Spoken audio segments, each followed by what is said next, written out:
Chegaram aí? Livro de Esther?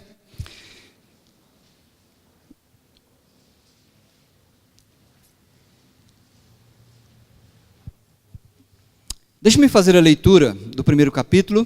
Hoje nós vamos ler estudar o capítulo 1, do versículo 1 até o 22.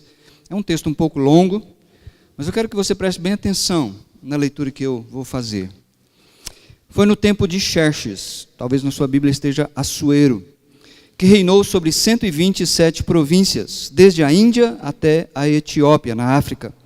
Naquela época, o rei Xerxes reinava em seu trono na cidadela de Suzã. E no terceiro ano do seu reinado, deu um banquete a todos os seus nobres e oficiais. Estavam presentes os líderes militares da Pérsia e da Média, os príncipes e os nobres das províncias. Durante 180 dias, ele mostrou a enorme riqueza de seu reino e o esplendor e a glória de sua majestade. Terminados esses dias, o rei deu um banquete no jardim interno do palácio de 7 dias para todo o povo que estava na cidadela de Suzã, do mais rico ao mais pobre. O jardim possuía forrações em branco e azul, presas com cordas de linho branco e tecido roxo, ligadas por anéis de prata e colunas de mármore. Tinha assentos de ouro, de prata, num piso de mosaicos de pórfiro, mármore, madrepérola e outras pedras preciosas. Pela generosidade do rei, o vinho real era servido em grande quantidade em diferentes taças de ouro. Por ordem real, cada convidado tinha permissão de beber o quanto desejasse, pois o rei tinha dado instruções a todos os mordomos do palácio que os servissem à vontade. Enquanto isso, a rainha Vasti também oferecia um banquete às mulheres no palácio do rei Xerxes. No 7º dia, quando o rei Xerxes já estava alegre por causa do vinho, ordenou aos 7 oficiais que o serviam, Meumã, Bista, Arbona, Bigtá, Abagtá, Zetar e Carcás, que trouxessem à sua presença a rainha Vasti, usando a coroa real. Ele queria mostrar aos seus súditos e aos nobres a beleza dela, pois era de fato muito bonita. Beleza é o que significa o nome Vasti. Quando, porém, os oficiais transmitiram a ordem do rei à rainha Vasti, esta se recusou a ir, e o rei ficou furioso e indignado. Como era costume o rei consultar especialistas em questões de direito e justiça, ele mandou chamar os sábios que entendiam das leis e que eram muito amigos do rei: Carcena, Setar, Adamata, Tarsis, Meres, Marcena e Memucã. Eles eram 7 nobres da Pérsia e da Média, que tinham acesso direto ao rei e eram os mais importantes do reino. O rei lhes perguntou: de acordo com a lei, o que se deve fazer à rainha Vasti? Ela não obedeceu à ordem do rei Xerxes, transmitida pelos oficiais.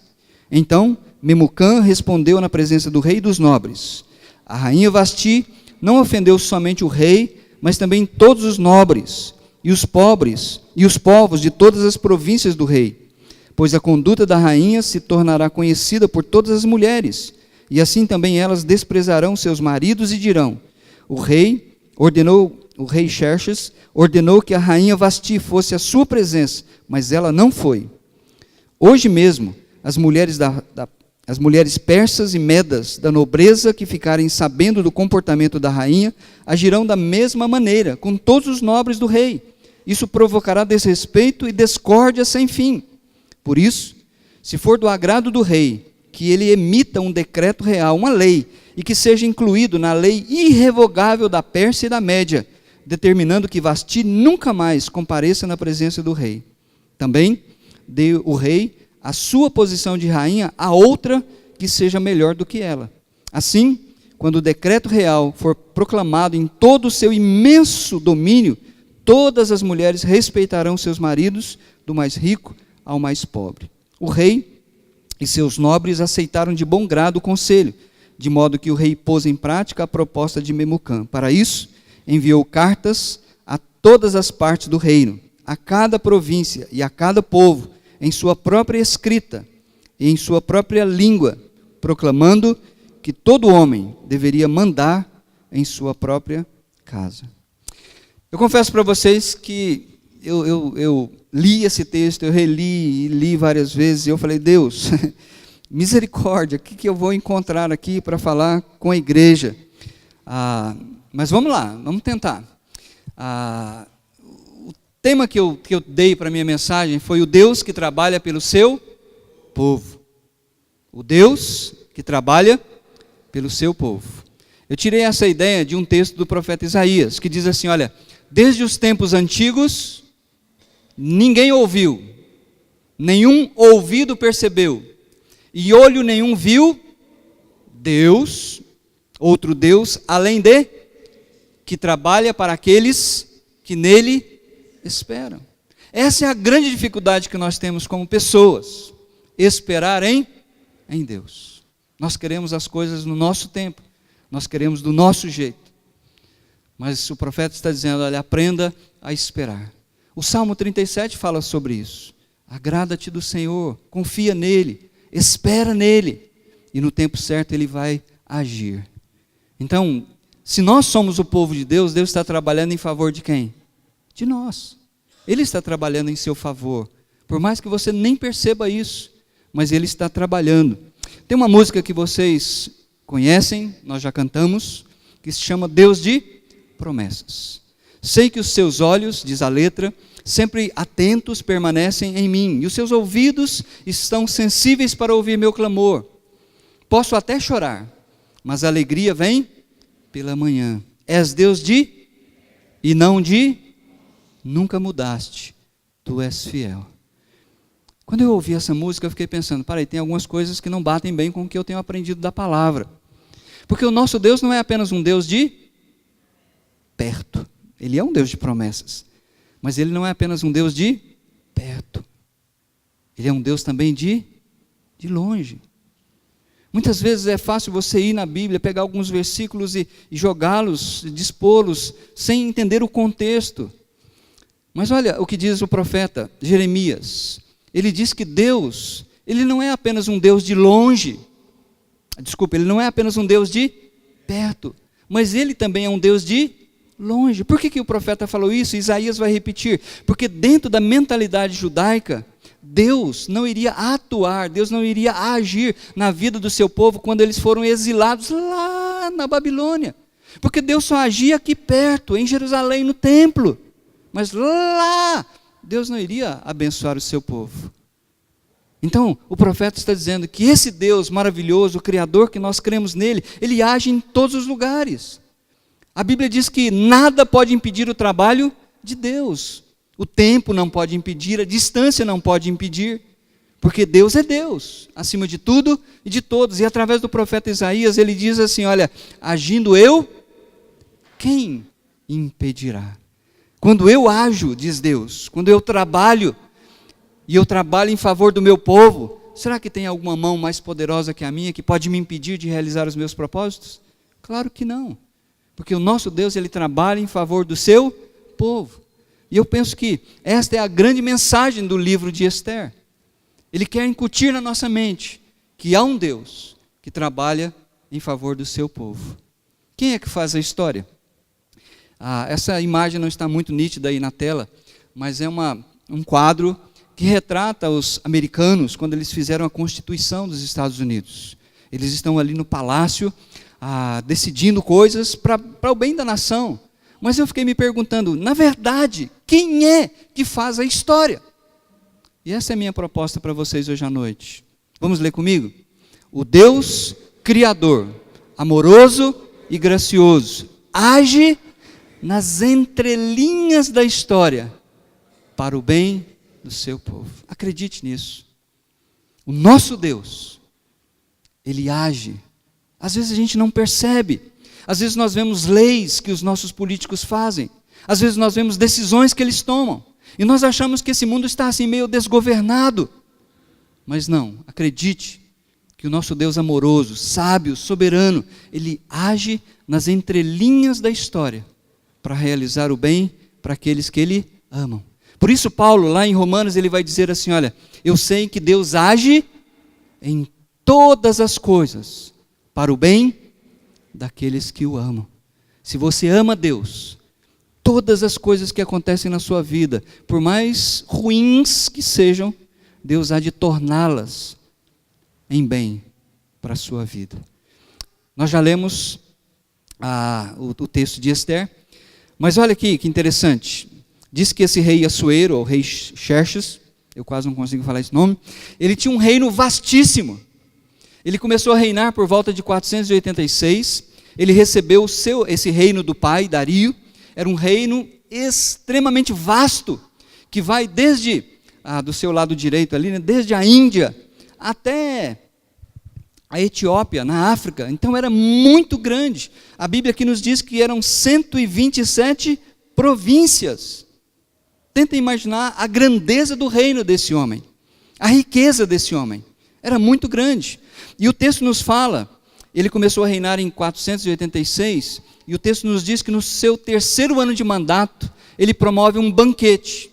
Num primeiro momento, esse banquete durou 180 dias. Já pensou nisso? 180 dias são 6 meses, meio ano. Mas eu não acredito que ele ficou lá só bebendo e comendo. Heródoto, que é um historiador grego, registra, não a Bíblia, mas ele registra esse banquete, e ele diz que Xerxes queria aumentar ainda mais o seu já vasto império. Ele queria estender o território dele, porque ele acha engrandecer-se mais e tornar-se mais e mais e mais poderoso e mais glorioso e rico. Então, durante 180 dias, ele convida todos os líderes militares, os generais de exército, ele convida todos os príncipes do seu reino, e todos eles vieram para Brasília, para a cidadela de Suzã, onde ele tinha um palácio que ele passava o inverno, o tempo frio. Então, durante todos esses 6 meses, ele e os seus generais planejaram uma guerra contra a Grécia, porque ele queria conquistar parte da Europa, para que o seu reino se tornasse mais e mais poderoso. E depois dos 6 meses, o texto nos diz que então ele abre as portas do seu palácio. Provavelmente eles fizeram o planejamento, estava tudo no papel, e ele já marcando a data, que os historiadores colocam em 481 a.C., para ele marchar com o seu exército para guerrear contra os gregos. Então, depois dos 180 dias, ele abre as portas do seu palácio e deixa que toda a população ali de Brasília, né, da cidadela de Suzã, do mais rico ao mais pobre, possa desfrutar de um banquete por 7 dias. E é interessante que o rei diz aqui, o texto nos diz aqui, do versículo 6 até o 7, você tem uma percepção, embora tênue, mas é bem opaca, do esplendor, da riqueza desse homem. E fala de algumas questões aqui que tinha lá. O pessoal, só para você ter uma ideia, eles bebiam vinho em taças de ouro. Já pensou nisso? E fala de pedras preciosas e tecidos que emolduravam lá o banquete do camarada. E por que ele deu esse banquete de 180 dias? Porque ele queria convencer os seus generais de que ele era capaz, de que ele tinha poder para vencer os exércitos gregos. E que ele iria expandir o seu reino. E no versículo 8, nos diz que cada pessoa poderia beber à vontade, quanto quisesse, muito ou pouco, ou nada. Ninguém era obrigado a beber, pelas ordens do rei, mas que cada um poderia ser servido e poderia beber à vontade. Então esse é um primeiro momento em que nós entendemos um pouco desse texto, ok? Aqui eu vi uma crise familiar e um perigo produzido pelo chamado egoísmo. O verso 8, 9, diz que também a rainha Vasti, que os gregos a chamavam de Amestris, eles dizem que ela era uma rainha extremamente bela, muito bonita, mas tal era a sua beleza, quanto a sua crueldade e sensualidade. Usando ainda o historiador Heródoto, ele diz que provavelmente a rainha Vasti tinha muito problema político, de autoridade, com aqueles 7 homens líderes que serviam seu marido. Depois a gente vai ver por que Memucã tomou a palavra e deu conselhos para o rei. Mas o que eu chamo de perigo do egoísmo são as decisões que muitas vezes nós tomamos, impensadas, imprudentes, na veia do nervosismo, na veia da ira, quando pessoas tomam uma decisão e só depois, quando para respirar, é que pensam na besteira que fizeram. Por isso a Bíblia fala em vários lugares, para a gente não permitir que a ira, a raiva, tome conta do nosso coração. A gente precisa aprender a contar, como a gente brinca, até 10. Ou falar a palavra longanimidade. Quando nós tomamos decisões precipitadas, a gente faz besteira. A Bíblia fala isso. Peca quem é precipitado. Como o abrir de uma represa. Como o abrir de uma represa. Assim é a pessoa irascível. Quando uma represa ela arrebenta, ela vai destruindo tudo que está aí para baixo. Por isso, o rei, ele queria mostrar para as pessoas, olha o versículo 10. No 7º dia da festa, quando o rei já estava alegre, bêbado por causa do vinho, ordenou aos 7 oficiais que o serviam, que eles trouxessem a rainha e a apresentassem diante de todo o seu reino. O texto bíblico não nos fala o motivo. Os historiadores têm as suas posições, eu não vou entrar nas posições deles. Mas, seja qual for o motivo, eu vejo 2 lados do egoísmo, do marido e da esposa. O marido que apenas queria usar a mulher como um objeto, como um instrumento, talvez para mostrar para os seus príncipes, para os seus generais, como ele era o cara de ter uma mulher tão bela como aquela. Mas eu vejo o egoísmo da esposa, que talvez bateu na mesa e falou assim, o que é isso? O que esse cara está achando? Só porque ele é o rei deste vasto império, você acha que ele manda em mim? Não manda de jeito nenhum, eu faço o que eu quero. E ela continuou ali com as esposas, que eu deduzo dos generais, que ela também estava dando um banquete. E por causa disso, então, quando os servos chegaram e falaram, rei, ela não quer vir. E ela disse que não vem mesmo, bateu o pé. E a Bíblia então diz que o rei ficou furioso, ele ficou irado, ele ficou indignado e ele toma então conselhos. Queridos, a Bíblia diz, eu coloquei, na multidão de conselheiros há sabedoria. É importante a gente se cercar de pessoas que possam dar conselhos para a gente, mas cuidado com o conselho do seu amiguinho. Cuidado com o conselho daquele que às vezes está ferido também, porque ele vai falar aquilo que você quer ouvir, e não aquilo que você precisa ouvir. Então, quando o rei diz assim, olha, ele nem pensou na sua esposa, ele pensou no seu orgulho ferido. O que eles vão pensar de mim? Eu sou o rei. Se eu não sou capaz de controlar a minha esposa, como é que eu vou conduzir uma esquadra de navios para batalhar contra a Grécia?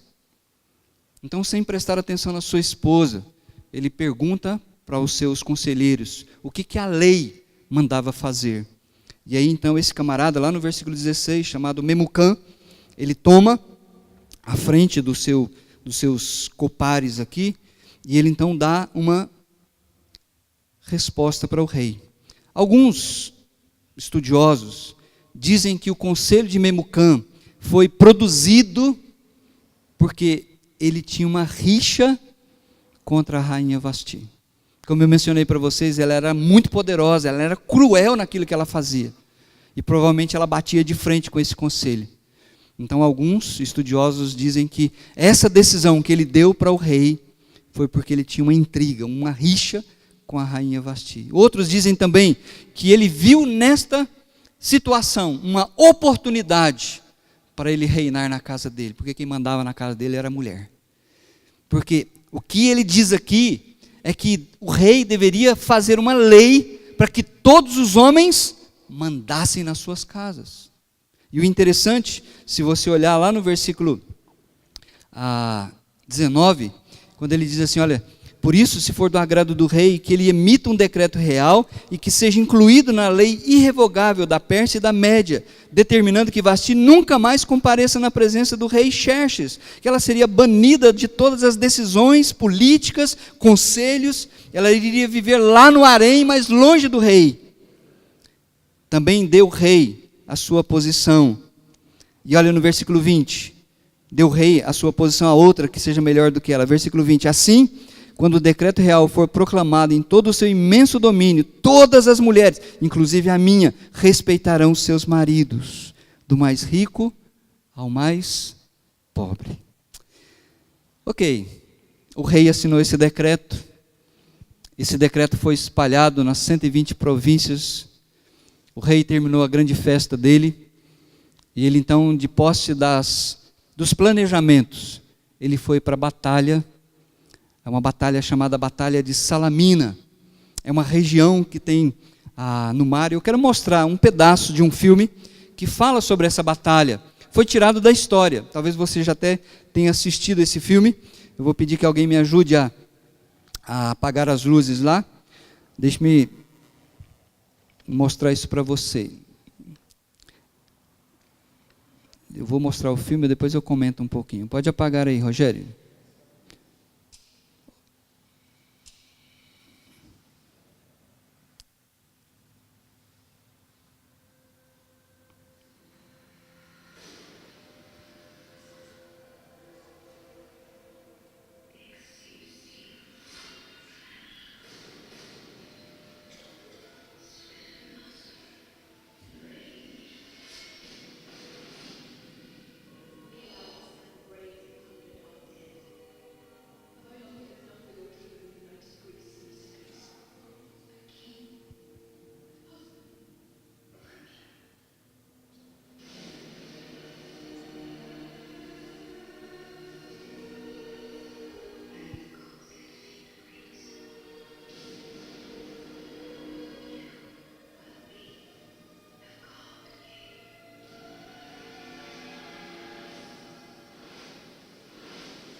Pode acender. Deixa eu ver se eu apaguei direitinho aqui. Ok. Essa guerra aconteceu em 481. Os historiadores dizem que a batalha foi tão triste, tão sangrenta, que por vários dias o mar estava vermelho pelo sangue das pessoas. Lembra de todo o planejamento do rei. Ele queria mostrar o seu poder. Essa batalha se deu no mar Mediterrâneo. Salamina é uma região. A batalha foi travada entre o rei Xerxes e um judeu, um grego chamado Temíscle. A história diz que a proporção era basicamente de 3-1 para cada navio que os gregos tinham. Assuero tinha 3. Para cada soldado que os gregos tinham, Assuero tinha 3. A proporção era 3-1. E ele foi para essa guerra confiante no seu orgulho, no seu poder, de que ele iria massacrar os gregos. Mas a história nos conta que Temístocles, ele, que era comum naquela época, pegou um dos seus soldados principais e o enviou para o rei grego e disse: olha, os gregos estão apavorados com o seu tamanho poder, com a sua glória, e eles estão embocados no mar perto de Salamina. Se o Senhor os atacar à noite, o Senhor vai vencê-los. Então ele esparramou seus navios pelo mar Mediterrâneo, só que Temístocles tinha colocado os navios em posição de guerra. Ele tinha uns navios chamados teriços, que tinham 40 metros, e que dentro dos seus navios tinham como que um cone de bronze. E os historiadores dizem que quando eles navegavam e batiam em outro navio, era como se fosse um míssil que partia os navios inimigos ao meio. E Xerxes foi, só que lá é um estreito. O mar é grande e quando vai chegando naquela região, o mar vai diminuindo. Então toda aquela frota numerosa do rei não conseguiu marchar em direção aos gregos. E pela manhã, quando o rei abriu seus olhos, os gregos estavam marchando em direção a ele. E a história nos conta então que o rei Xerxes foi totalmente derrotado. Mais de 200 navios dele foram por água abaixo. Inúmeras vidas morreram. Corpos chegaram nas praias nos dias seguintes. Os historiadores falam que o mar ficou banhado de sangue. E apenas 40 navios gregos. Xerxes, humilhado, totalmente derrotado, ele teve que voltar para sua casa. Termina o primeiro capítulo. E aí, Titão, o que isso tem a ver conosco? Você vai guardar isso no seu bolso, que a gente vai continuar estudando, mas eu quero fazer algumas considerações sobre esse primeiro capítulo, que eu creio que são extremamente importantes. Primeira delas, eu quero que você leia isso comigo. O homem, por mais que adquira poder e glória, se não honrar a Deus, caminha para a própria destruição. Não é o seu diploma que dá a você toda a grandeza e a riqueza que você tem. Não é a sua capacidade financeira, não é a sua capacidade intelectual. A Bíblia é clara em dizer isso. Todas as coisas vêm das mãos de Deus. Quando eu li e estudei esse primeiro capítulo, quando eu vi a história desse grande e poderoso rei, eu vi um homem orgulhoso, um homem cheio de si, que achava que era capaz de fazer tudo aquilo que o seu poder e a sua inteligência queriam. Por isso, Deus permitiu que ele fosse derrotado, plenamente derrotado e humilhado por um exército 3 vezes menor do que o exército dele.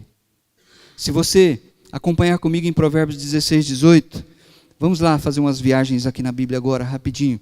Provérbios 16, versículo 18. Olha o que diz. Provérbios 16, 18.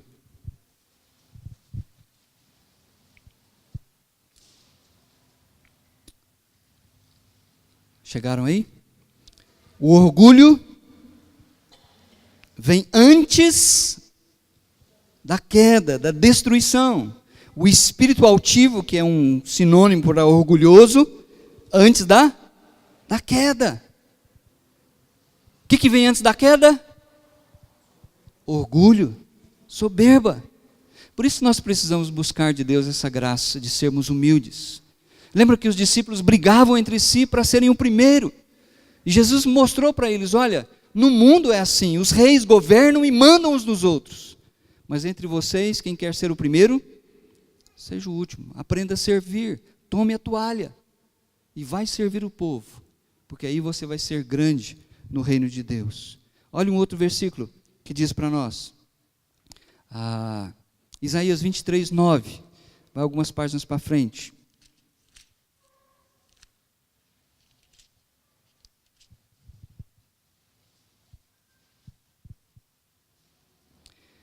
O profeta tem trazido uma profecia contra o reino de Tiro, dizendo que todo o poder, toda a grandeza desse vasto império também seria derrotado. E aí alguém pergunta, lá no versículo 8, 23, 8, quem é que planejou isso contra Tiro?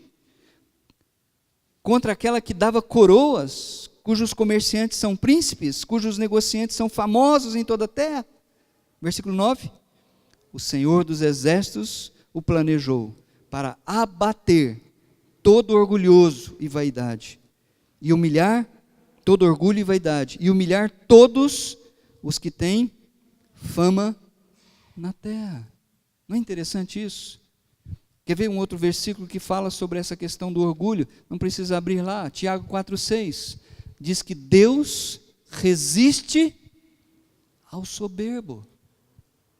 Por isso Deus diz para o seu povo, bem-aventurados os humildes, porque deles é o reino dos céus. Deixe-me mostrar um exemplo maravilhoso de como Deus julga o orgulho das pessoas. Abra sua Bíblia comigo em Atos, capítulo 12, versículo 23, lá no Novo Testamento. Atos, Mateus, Marcos, Lucas, João, Atos, capítulo 12. Herodes Agripa é filho daquele Herodes que tentou matar Jesus quando Jesus nasceu. Agora é o filho que está no poder.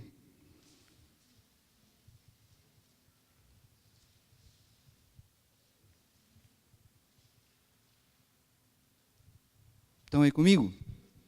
A partir do 19, finalzinho, quase no 20, diz assim: depois Herodes foi da Judeia para Cesareia e permaneceu ali durante algum tempo. Ele estava cheio de ira contra o povo de Tiro e de Sidom. Contudo, eles haviam se reunido e procuravam ter uma audiência com ele. Tendo conseguido o apoio de Blasto, homem de confiança do rei, pediram paz, porque dependiam das terras do rei para obter alimento.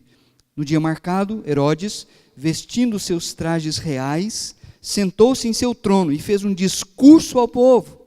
Eles começaram a gritar: é voz de Deus e não de homem.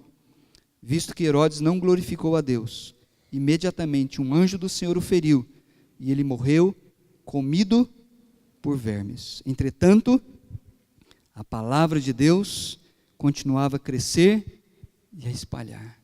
Olha só o contraste marcante que a Bíblia faz. Aquele que persegue o povo de Deus, aquele orgulhoso, ele é abatido, Deus o fulmina, porque ele não deu glória a Deus. Alguns historiadores dizem que ele estava discursando e as pessoas dizendo: você é Deus na terra. E ele não deu glórias a Deus, por isso ele foi comido. Mas enquanto o perseguidor morre, o perseguido cresce. A palavra de Deus, entretanto, crescia e se multiplicava. O homem, por mais que tenha poder e glória, se ele não honrar a Deus, ele caminha para a sua própria destruição. Isso é verdade no macro e no micro, no grande e no pequeno. Nós precisamos aprender isso. Se algum louvor eu ganhar, quero entregar ao meu Salvador.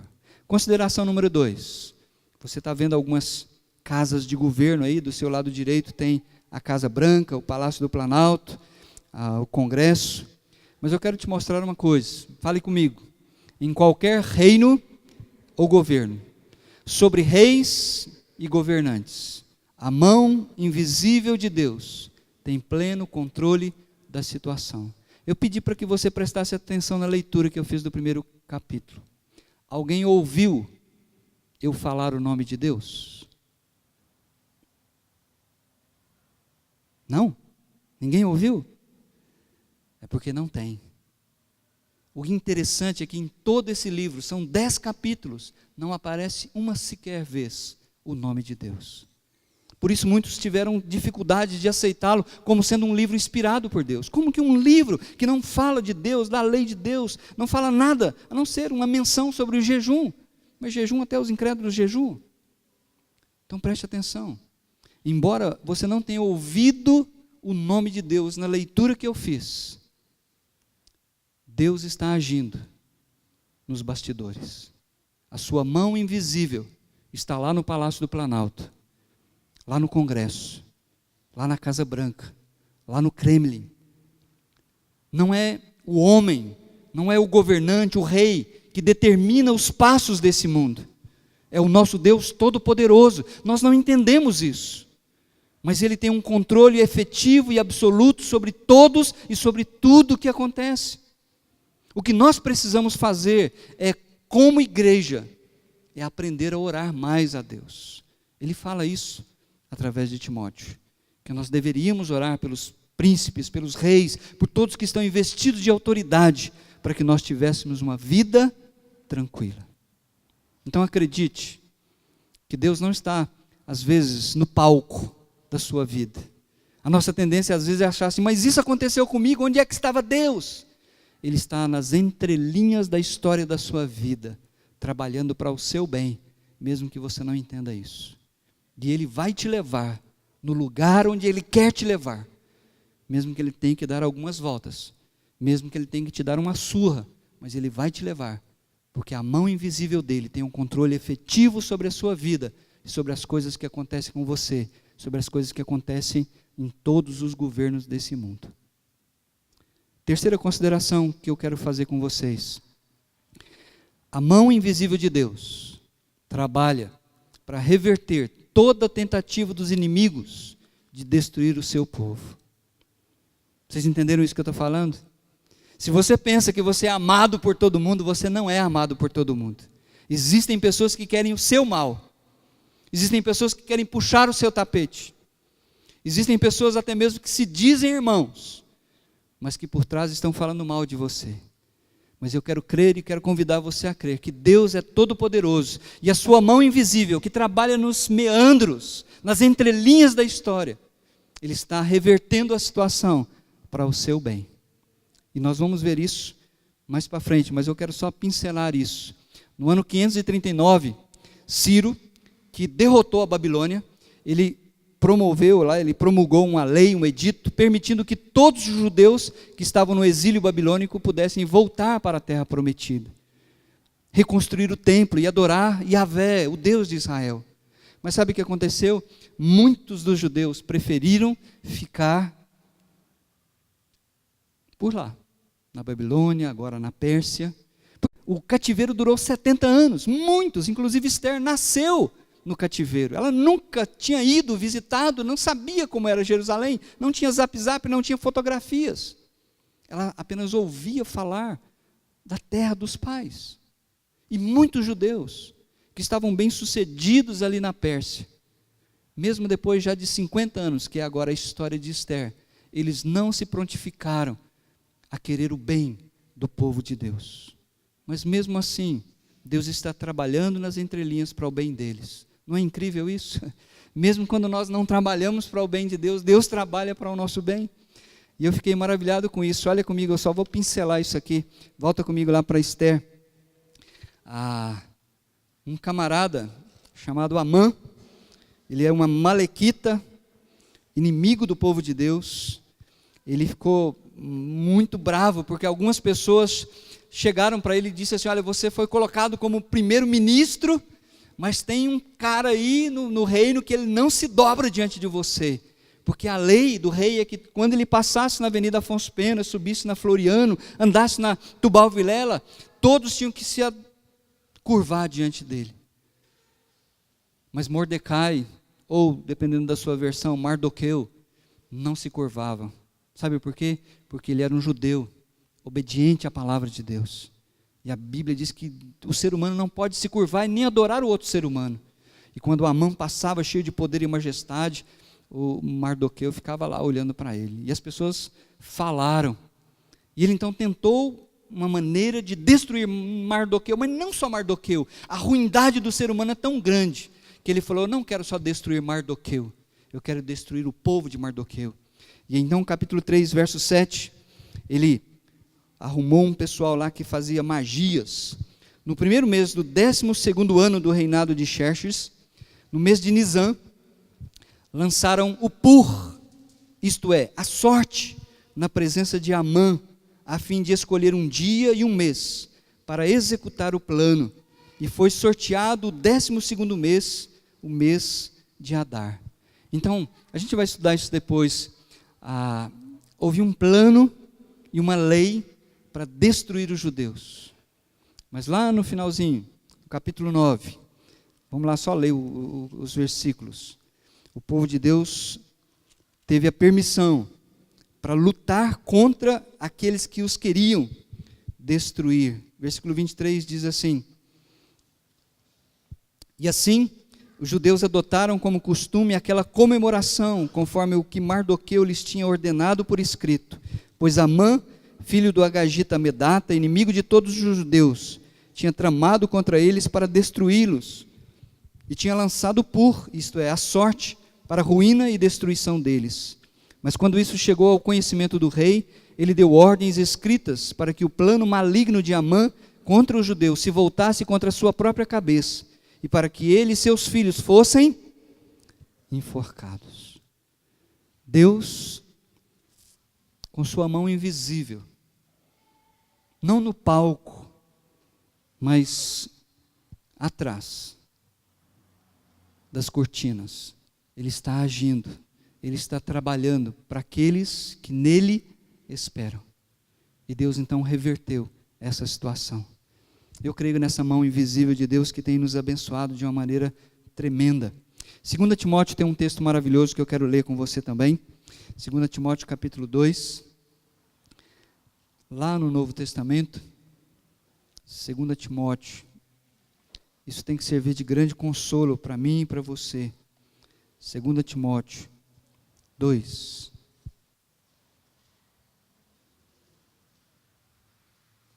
A partir do 11. 2 Timóteo 2, a partir do 11, diz assim, olha, esta palavra é digna de confiança. Que palavra? A palavra de Deus. Versículo 10, ele diz assim, por isso, tudo suporto por causa dos eleitos, para que também eles alcancem a salvação que está em Cristo Jesus com glória eterna. Esta palavra é digna de confiança. Vamos ler comigo? Se morremos com Ele também viveremos. Se perseveramos, com Ele também reinaremos. Se o negamos, Ele também nos negará.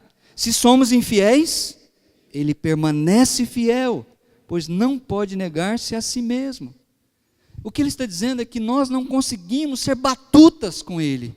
E muitas vezes nós falhamos.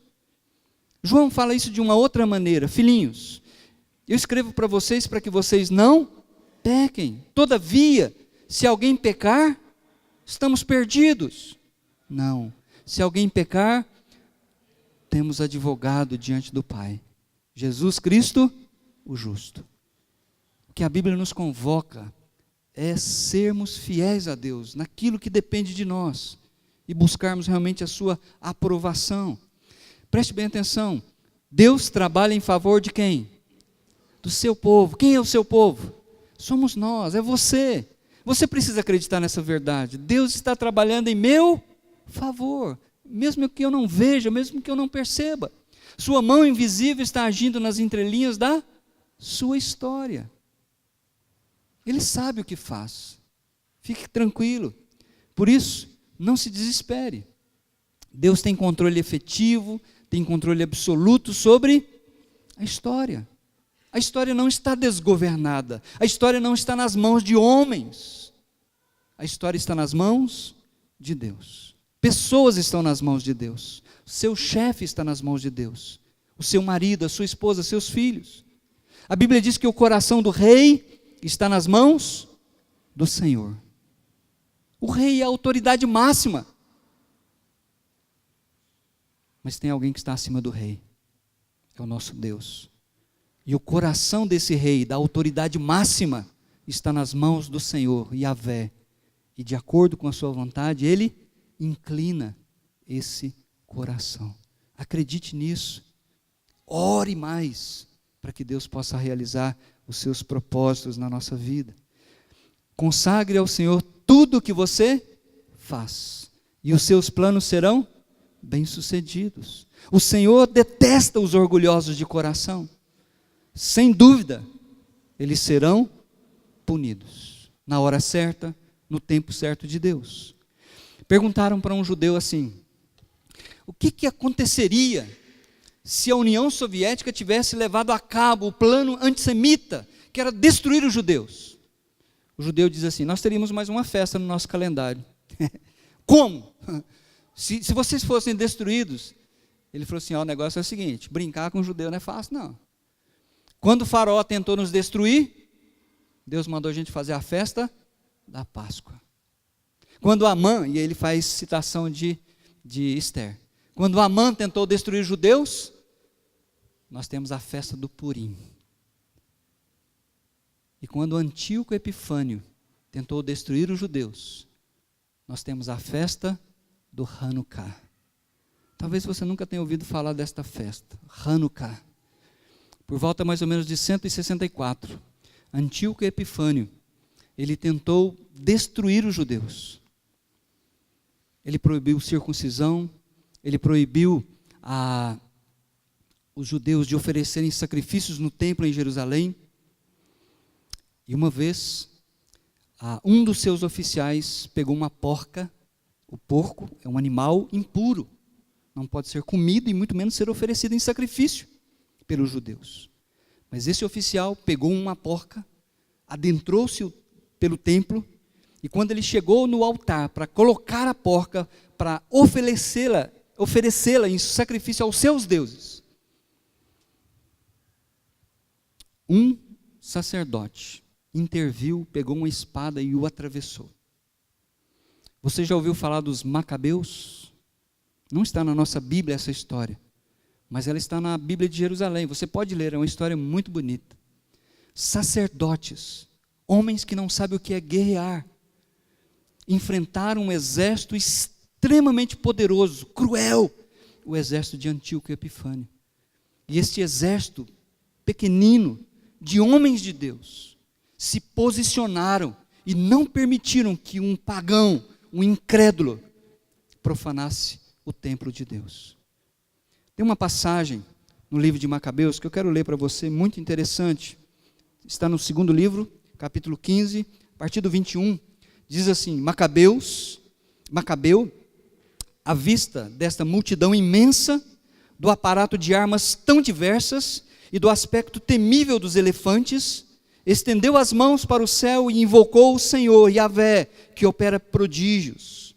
Sabia muito bem que não é o poderio das armas que obtém a vitória, senão que Deus a decide, outorgando-a aos que Ele julga dignos dela.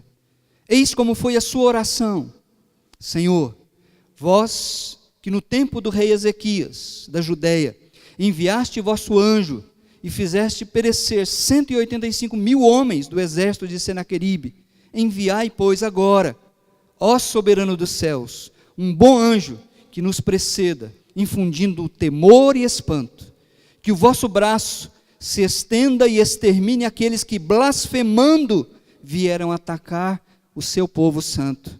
E com essas palavras terminou sua oração.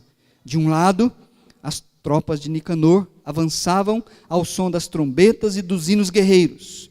Do outro lado, os de Judas trabalhavam a batalha entre invocações e orações. Enquanto pelejavam com as mãos, oravam ao Senhor no coração, e assim derribaram por terra nada menos que 35.000 homens, e sentiram-se cheios de alegria por ver Deus manifestar-se desse modo. A história dos Macabeus é maravilhosa. Fala de como Deus, nas entrelinhas, vai agindo na história para proteger o seu povo. Os Macabeus é uma família. Eles defenderam o templo. E eles proclamaram a libertação. Por isso, então, eles, no ano de 162 a.C., o dia em que eles conseguiram expulsar Antíoco Epifânio com seu grande exército, eles entraram, os sacerdotes entraram no templo, purificaram o templo, e nesse dia então, eles promoveram esta festa que até hoje os judeus comemoram por volta de dezembro, a festa de Hanukkah, a festa da dedicação, a festa das luzes. 8 dias de festas. Deus é um Deus que gosta de festa. Páscoa é uma festa que traz a memória dos judeus, a grande libertação que Deus deu para eles no Egito. Hanukkah, antes disso, Purim é a festa em que eles trazem a memória, a grande reversão em que os judeus derrotaram Amã contra a sua crueldade. Hanukkah é uma outra festa que os judeus celebram com grande alegria. Eles se unem para dizer: somos um povo, somos o povo de Deus. E durante 8 dias, eles vão celebrando esta festa para o louvor da honra e glória de nosso Deus. Nós também temos uma festa. Sabia disso? A ceia de comunhão. É uma ceia, é uma festa maravilhosa, que também deve nos trazer à memória as grandezas de Deus, aquilo que Deus faz por cada um de nós. Ontem nós fizemos isso. Daqui a alguns dias queremos fazer novamente. Nós olhamos para o passado e lembramos da grande libertação que Deus nos deu. Nós olhamos para o nosso cotidiano e lembramos da libertação diária, da purificação dos nossos pecados. E nós olhamos para a eternidade, um dia nós estaremos lá, na presença do nosso bondoso Deus. Qual foi a última vez que você participou da ceia de comunhão? Esta festa é para você que invoca o nome do Senhor Jesus. É uma festa para que nós possamos lembrar da fidelidade de Deus. E para que também nós possamos nos fortalecer como povo. O povo que é o povo santo, o povo eleito do nosso Deus. Que Deus abençoe. Espero que você tenha apropriado desta palavra hoje à noite. Deus está nas entrelinhas da sua história. Mesmo que você não o veja, Ele está trabalhando em favor daqueles que nele esperam. Amém?